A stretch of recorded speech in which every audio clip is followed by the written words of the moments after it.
The journey in total was a month. Very little of it was planned. The whole journey just unravelled as I went along, really. There's certainly times when it's a toss-up between laughing and crying when you're sort of lost in the middle of nowhere. I think it's a story about a journey that anyone can do, really. It is the sort of journey that you don't need to turn your life upside down to undertake. It's basically, if you've got a motorbike and you've got a bit of free time, anyone can do this.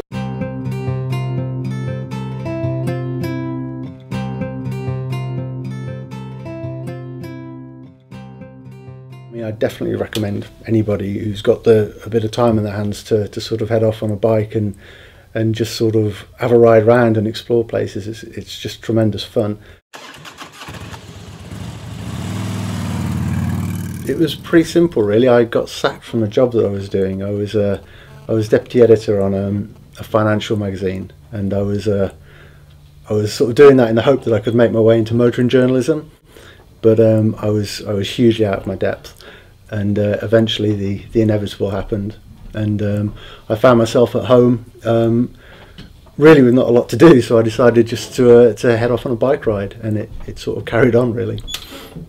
I began by going down through France, stopping off at Le Mans and places like that, heading down through the middle of France towards the south coast to enjoy some time on the Mediterranean beaches, and then carried on round the coast, some fantastic roads all the way down to Rome, and then did a few sort of touristy bits and bobs in Rome, and then headed back up north, up through via Imola and Maranello to stop off and see various motor racing related places, and then over the Alps back through Germany and stopping off at Spa for the Grand Prix and the Nürburgring before making my way back. So yeah, in a month I managed to see quite a few things and cover quite a few countries.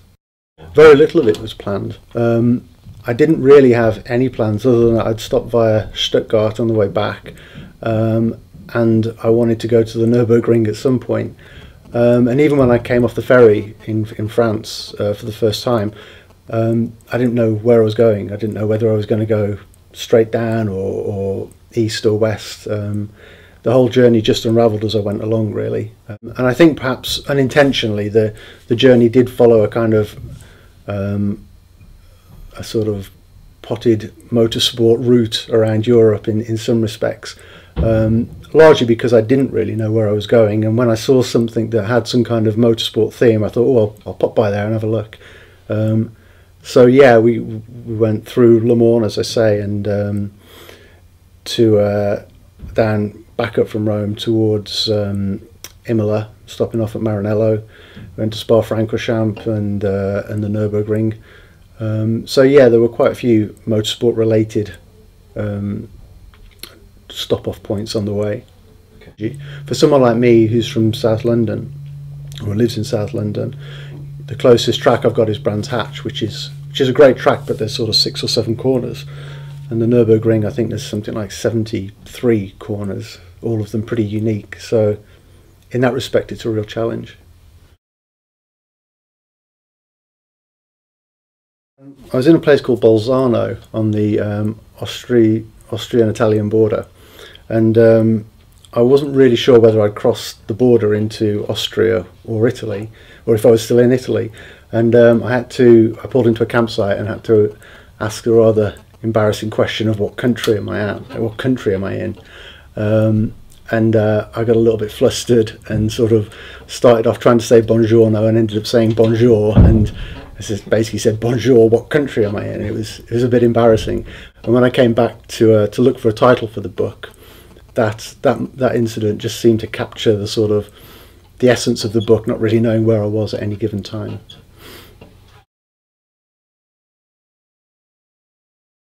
I think it does to an extent.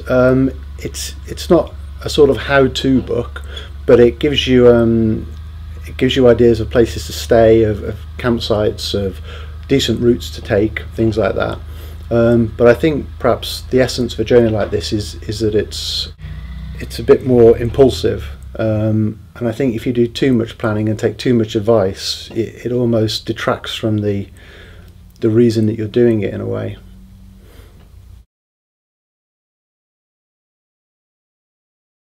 I think it's a story about a journey that anyone can do.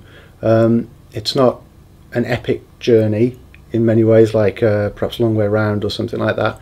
It's really, if you've got a motorbike and you've got some free time on your hands, you can do this, and anyone can do it really.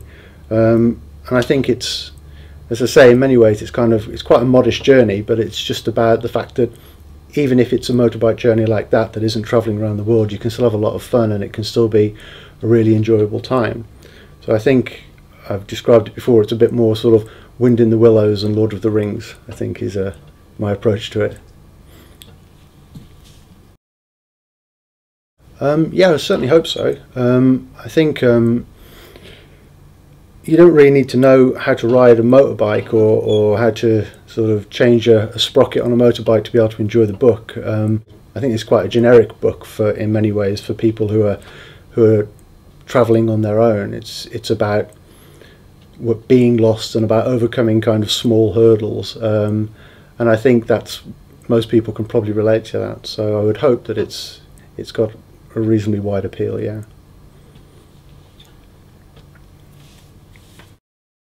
I guess as you'd expect when you sort of go to lots of different places that I'd never been to before.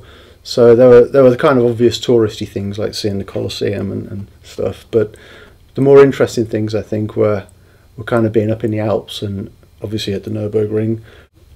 And there were some sort of strange feelings as well. Sort of returning home was something that I've never forgotten, because it was really strange to find yourself in a house with sort of surrounded by walls, having spent like a month in a tent basically.